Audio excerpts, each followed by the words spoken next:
Hi, my name is Isabel Galleymore, and I'm the author of Baby Schema, my second poetry collection coming out with Carcanet.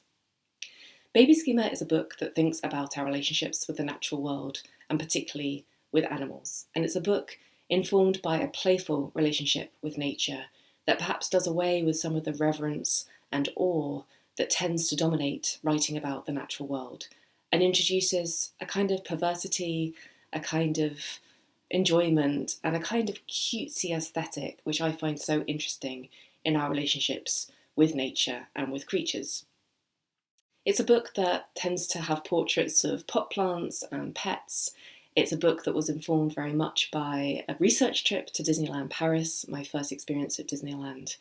and by general looking around toy shops and thinking around which animals make it in terms of introducing us to the natural world, teddy bears being an excellent example. In writing about those gateway animals, those rubber duckies and teddy bears that allow us a very early connection and introduction to the natural world, I also started thinking about the definitions of what it might mean to be a child in the age we're living in, of ecological crisis, of mass extinctions, of global warming, and the ways in which being a child today, compared to me being a child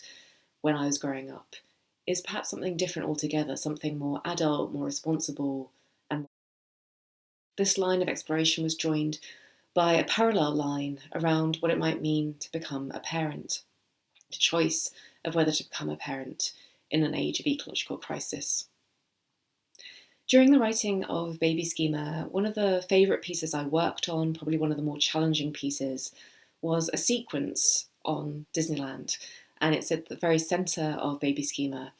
And it's a sequence which thinks about the park, it thinks about Disneyland Paris and the artifice of the park, the fact that you have Donald Duck wandering around, but also the reality of the animals in the park, the fact that you also have real ducks trying to inhabit the very artificial pools that have been landscaped in this particular environment. I became very interested in this dynamic, and that possibly led me to use a constraint in the writing. So the Walt Disney Company turned 100 years old in 2023, and I chose to use this as a constraint. So on each page of the sequence, I've given myself only 100 syllables to think about my experiences in the park, and I really enjoyed this difficult dynamic between the excess and exaggeration of Disneyland and the pared back economy of using a syllabic constraint.